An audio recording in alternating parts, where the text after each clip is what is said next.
नमस्कार, किस्सा यूपी का देख रहे हैं और मैं हूं आपके साथ दिव्या सिंह। देश में मंदिर मस्जिद विवादों पर सुप्रीम कोर्ट में सुनवाई हुई। कोर्ट ने कहा कि अदालतें ऐसे मामलों में कोई ऑर्डर ना दें और ना ही सर्वे के आदेश जारी करें।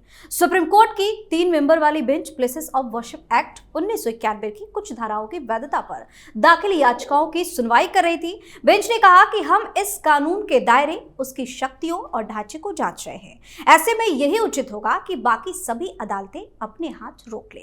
एक्ट के खिलाफ 6 पार्टियों ने याचिका लगाई है। वहीं सुप्रीम कोर्ट ने केंद्र सरकार से याचिकाओं पर 4 हफ्ते में अपना पक्ष रखने को कहा है। सीजेआई संजीव खन्ना ने कहा कि जब तक केंद्र जवाब नहीं दाखिल करता है, हम सुनवाई नहीं कर सकते। हमारे अगले आदेश तक ऐसा कोई नया केस दाखिल ना किया जाए। आज इसी पर चर्चा करेंगे। मेरे साथ स्टूडियो मौजूद हैं कैपिटल टीवी के executive editor Rajeev sir. Sir, आपका स्वागत है। धन्यवाद। आज जो वर्शिप एक्ट मामले पर सुप्रीम कोर्ट में सुनवाई है, जिस तरीके की बातें जस्टिस संजीव खन्ना ने कही, उसको कैसे देखा जाना चाहिए? देखिए, जस्टिस संजीव खन्ना ने नहीं कही, ये 3 जजों की बेंच है और जस्टिस संजीव खन्ना लीड कर रहे हैं क्योंकि अभी सीजेआई है, साथ में पीवी संजय कुमार भी हैं, जस्टिस मनमोहन भी हैं। अब 3 जजों की बेंच बनी है, इनको सुनवाई करनी है और ये टिप्पणी की गई कि आगे जब तक हम सुनवाई कर रहे हैं, जब तक इसके कंक्लूजन पर नहीं पहुंच जाते, हम विचार करेंगे, सरकार का जवाब आएगा, तब तक के जब तक हमारे अंडर में ये है तब तक कोई भी केसेस दर्ज नहीं होगा और याचिका दायर नहीं की जाएगी किसी भी मस्जिद दरगाह के खिलाफ।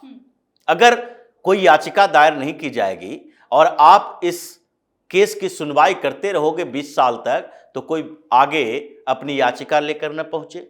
यानी कि कानूनी तरीके से भी हिंदुओं को यह अधिकार नहीं है कि हम अपने उन स्थलों की सुरक्षा कर सके जिसे तोड़कर मस्जिद बनाई गई थी, जिसे तोड़कर दरगाह बनाए गए हैं।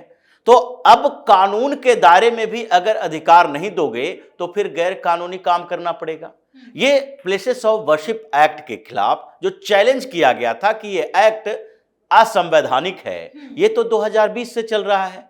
उसमें एक पर एक याचिका दर्ज की गई और याचिका दायर करते करते ये 6 याचिकाएं हो गई। उसके बाद भी सुनवाई बड़ा मंथर गति से चल रहा था। 4 साल हो गया, कोई सुनवाई। इन लोगों ने उस आधार पर सरकार को एक नोटिस जारी कर दिया, सरकार की भी गलती है, उन्होंने कोई जवाब नहीं दिया अब तक कि प्लेसेस ऑफ वर्शिप एक्ट पर सरकार का रुख क्या है। क्या सरकार इसमें कुछ संशोधन करना चाहती है? क्या सरकार इसे खत्म करना चाहती है? क्या सरकार को लगता है कि नहीं, ये वर्शिप एक्ट जो है 1991 में लाया गया था, किस बात के लिए? मथुरा और काशी विवाद को लेकर, कि मथुरा में शाहिदगाह मस्जिद का जो विवाद है वो विवाद आगे न बढ़े, इसके लिए ये प्लेसेस ऑफ वर्शिप एक्ट लाया गया। क्योंकि उस समय बाबरी मस्जिद का विवाद चरम पर था और लग रहा था नहीं, अब वैसी ही स्थिति दूसरी जगह पर ना हो, इसलिए एक ऐसा कानून लाया जाए जिसमें निर्धारित कर दो कि आगे कोई भी इस्लामिक स्ट्रक्चर या फिर कोई भी स्ट्रक्चर जो रिलीजियस स्ट्रक्चर है उसमें चेंजेस नहीं होंगे। जैसी स्थिति 15 अगस्त 1947 को थी वही बरकरार रहेगा। यह ज्ञानवापी परिसर का भी विवाद था और इस फैसले में संजीव खन्ना ने कहा है कि यह लागू होता है ज्ञानवापी के ऊपर भी। ज्ञानवापी मस्जिद कमेटी की तरफ से कुछ लोग इंटरवेंशन याचिका लेकर आए थे कि हमारी भी बात सुनी जाए। ये याचिकाओं का दौर है। जमीयत उलेमाए हिंद भी याचिका दायर किया था इसी प्लेसेस ऑफ वर्शिप एक्ट पर। उसके बाद इंडियन यूनियन मुस्लिम लीग भी आ गया, उसमें कुछ राजनीतिक पार्टियां भी आ गई। ये सारे लोग मिलकर ये सेकुलरिज्म के नाम पर हिंदुओं को दबाने के लिए इकट्ठे हुए और सीजेआई संजीव खन्ना भी इन्हीं लोगों के झांसे में आ गए कि हमें आगे क्या करना है। सबसे बड़ी बात यह है कि आप सुनवाई करते रहिए, कोई दिक्कत नहीं है। अगर 4 साल लग गया, अब आगे 40 साल भी आप सुनवाई करते रहेंगे तो फिर उसके लिए सुप्रीम कोर्ट में एक लीगल तरीके से लड़ा जाएगा। लेकिन आप हर फैसले जो हिंदुओं के संदर्भ में होता है उसमें आगे की सुनवाई को लेकर स्टे क्यों लगा देते हो? क्योंकि एक मामला नहीं है। जैसे पिछले दिनों यही अल्पसंख्यक समुदाय के नाम पर पहुंचा था क्या कि बुलडोजर एक्शन पर रोक लगनी चाहिए और वो उस समय सीजेआई चंद्रचूड़ हुआ करते थे और उनकी विदाई होनी थी क्योंकि उनका रिटायरमेंट का समय था। अब वो अंतिम फैसले को लेकर बैठ गए और उसके बाद क्या किया, सीधे रोक लगा दी कि नहीं, कहीं बुलडोजर नहीं चलेगा। ये मदरसे को लेकर आया मदरसा विवाद चला, मदरसा एक्ट को लेकर सीजेआई चंद्रचूड़ ने जो याचिका पर सुनवाई की थी, मदरसा बोर्ड पर भी उन्होंने यही कहा, नहीं ये मदरसा बोर्ड तो सही है, इससे हमारे 700 सालों की परंपरा का निर्वहन हो रहा है। उनको ये पता नहीं कि 7000 साल की परंपरा कैसे इन लोगों ने ध्वस्त किया। उसके बाद उससे पहले एक कांवड़ यात्रा को लेकर आए थे कि कांवड़ यात्रा में नेम प्लेट लगाया जाएगा, और नेम प्लेट दिखाने की बात आई। 15 दिनों की कांवड़ यात्रा आपके पास आता है, लोग याचिका लेकर के नहीं नेम प्लेट नहीं दिखाएंगे, हम नहीं बताएंगे कि किसकी दुकान है, कौन है जो उन कांवड़ यात्रियों को खाना परोस रहा है, उसकी पवित्रता शुद्धता क्या है, ये बिना जाने हुए हम सामने वाले से खरीद लें, इसके लिए जानकारी भी देना इतना मुश्किल हो गया कि सुप्रीम कोर्ट पहुंच गए। सुप्रीम कोर्ट ने क्या किया, सुप्रीम कोर्ट अगली सुनवाई तक प्रशासन को आदेश दे दिया, रोक लगेगा। मतलब आप किसी को बाध्य नहीं कर सकते कि वो नेम प्लेट लगाए। अब अगली सुनवाई आपकी हुई, तब तक कांवड़ यात्रा खत्म। अब उसके बाद ये जो अभी प्लेसेस ऑफ वर्शिप एक्ट के खिलाफ याचिकाएं दायर की गई, और उसके बाद इन लोगों ने इंटरवेंशन याचिका दायर की। जो याचिका है, मूल याचिका है, वो इस कानून को असंवैधानिक बताने के लिए है कि ये कानून संसद द्वारा पारित तो हुआ, लेकिन ये कानून लीगल रेमेडी के अधिकार के लोगों के अधिकार को छीनता है। ये संविधान के बेसिक स्ट्रक्चर के खिलाफ है। जो बेसिक स्ट्रक्चर की बात आप लोगों ने यानी सुप्रीम कोर्ट ने ही की थी, ये मिनर्वा मिल्स बनाम भारत सरकार के मामले में, तो उस मामले में आपने बेसिक स्ट्रक्चर की बात की। बेसिक स्ट्रक्चर को सुप्रीम कोर्ट ने परिभाषित नहीं किया, बताया नहीं कि बेसिक स्ट्रक्चर में क्या क्या इंक्लूड हो सकता है, लेकिन फिर भी समय समय पर इसको परिभाषित करेंगे ऐसा बोला गया था। और उसमें कई ऐसे बड़े वकील थे, जिसमें नानी पालकीवाला जैसे लोग थे, जिन्होंने बेसिक स्ट्रक्चर को एक सामान्य तरीके से परिभाषित करने की कोशिश की और बताया कि देखो, अगर सेकुलरिज्म की बात होगी, लोकतांत्रिक तरीके की बात होगी, चुनावी प्रक्रिया की बात होगी, ये मूल भावनाओं की बात जब होगी संविधान की, जो भावना में अंतर्निहित है, उसके आधार पर बेसिक स्ट्रक्चर तय किया जाता है कि संविधान के आधारभूत संरचना क्या है। अब उसको लेकर अभी ये जो विवाद पैदा हुआ कि प्लेसेस ऑफ वर्शिप एक्ट, जो कि किसी व्यक्ति के, किसी समुदाय के उस अधिकार को छीनता है, जैसे वक्फ बोर्ड के मामले में, कि हम कानूनी तरीके से भी किसी के खिलाफ याचिका दायर नहीं कर सकते। अब याचिका ही दायर नहीं कर सकते तो इसका मतलब है कि हम अपने कानूनी अधिकार से वंचित रह गए। ये सेकुलरिज्म के नाम पर नहीं, सेकुलर नहीं है, ये तो सेकुलरिज्म के साथ धोखा है कि 1947 15 अगस्त का एक डेट तय कर दिया आपने। ऐसा तो है नहीं कि न हिंदू न मुसलमान, ये दोनों जो समुदाय हैं, और सनातन धर्म की बात करें, इसके तो कोई बात ही नहीं होती है। ये हो ही नहीं सकता कि हम ये परिभाषित कर सके कि सनातन धर्म कब से शुरू हुआ है। यह हजारों हजार साल, इसलिए इसको सनातन कहा जाता है, सांस्कृतिक और धर्म दोनों। लेकिन उस समय तो ऐसा भी नहीं था कि इस्लाम का उदय हुआ था। ये कौन सा डेट है? ये डेट भारत की आजादी को लेकर है। ये भारत की आजादी का डेट हमारे सांस्कृतिक उत्थान का तारीख कैसे बन गई? अगर आपको तारीख तय करनी है तो फिर इस्लामिक आक्रमण के समय से करो, 712 ईस्वी रखो, या फिर उसके बाद 1192 ईस्वी रखो, जब यहां पर सल्तनत काल की स्थापना की गई, यानी मुसलमानों ने कब्जा किया।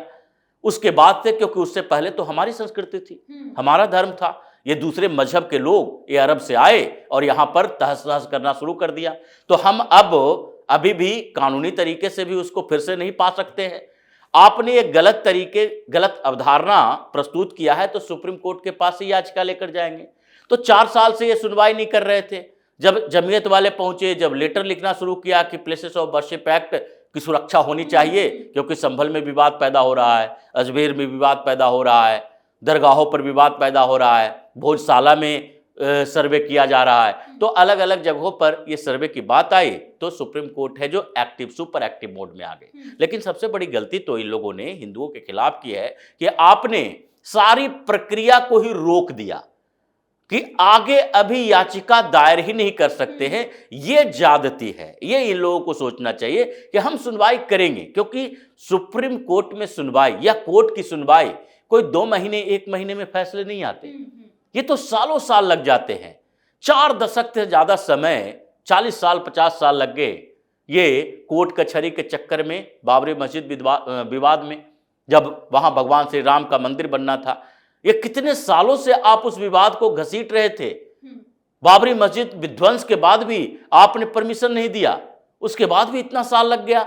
तो कैसे विश्वास करें कि इस मसले पर आप तुरंत सुनवाई करके आप फैसला दे दोगे। और दूसरी बात, समस्या ये भी है कि अभी सीजेआई जस्टिस संजीव खन्ना इस बेंच में है, ये इस बेंच में लीड करने के लिए आ गए, लेकिन इनका कार्यकाल कब तक है? अगले साल अप्रैल तक। अब अप्रैल में इनका कार्यकाल खत्म होगा, 3-4 सुनवाई, जैसे अभी 1 महीने की सुनवाई की बात कर दी, 1 महीने तक नोटिस दे दिए, सरकार के बाद फिर दूसरी नोटिस देंगे। आप 2-3 नोटिस दोगे, आप रिटायर कर जाओगे, और उसके बाद पीवी संजय कुमार और जस्टिस मनमोहन ये दोनों लीड नहीं कर सकते। फिर से नया बेंच बनेगा, और फिर से नया बेंच, जो नए सीजेआई आएंगे वो फिर नया बेंच बनाएंगे। तो नया बेंच गठित करो, फिर से सुनवाई करो, और उसमें जो भी जज होंगे ये हो सकता है 6 महीना बाद आगे फिर रिटायर कर जाए, क्योंकि सुप्रीम कोर्ट जाते जाते ऐसे ही ये बुजुर्ग हो जाते हैं, किसी का कार्यकाल 5 साल 10 साल नहीं होता। अब ऐसे में ये विवाद तो उलझ चुका है, और आप विवाद को उलझाकर हिंदुओं को उसके अधिकार से वंचित कर रहे हो कि आप याचिका ही दायर नहीं कर सकते। ये ज्यादती इन लोगों ने की है, जिसके लिए हिंदू अब चुप नहीं बैठेगा। आप प्रवोक कर रहे हो, आप ये कर रहे हो, हिंदुओं को कह रहे हो कि कानूनी तरीके से नहीं, गैर कानूनी तरीके से कर दो। जैसे बाबरी मस्जिद विध्वंस हो गया, क्यों हुआ? क्योंकि कोर्ट ने फैसला नहीं दिया, इतना समय तक खींच लिया फैसले को। अब उसी तरीके से वहां के लोग, जो कि संभल के यहाँ विवाद है, आप सर्वे की बात से इनकार कर दिए, रोक लगा दिए। वहां पर सब लोग बोल रहे हैं कि 20 साल पहले हम लोग जाते थे, अंदर में पूजा पाठ करते थे, एएसआई प्रोटेक्टेड साइट है, लेकिन फिर भी इन मुसलमानों ने कब्जा कर लिया उस पर, मस्जिद करके, और उसके बाद हम लोगों को ही भगा दिया। तो अब ये गुस्सा जब बढ़ेगा तो वो सुप्रीम कोर्ट उसकी जिम्मेदारी नहीं लेगी कि कहां कहां मस्जिद टूट रहे हैं, ये शाही ईदगाह और ये ज्ञानवापी परिसर, ये सारे जगह पर आप गुस्से को भड़का रहे हो, क्योंकि कानूनी प्रक्रिया में शामिल हिंदुओं को यह तो लगता है कि आज न कल इंसाफ मिल जाएगा। जब आप उसे निराश कर दोगे तो उसके बाद, निराशा के बाद विध्वंस होता है।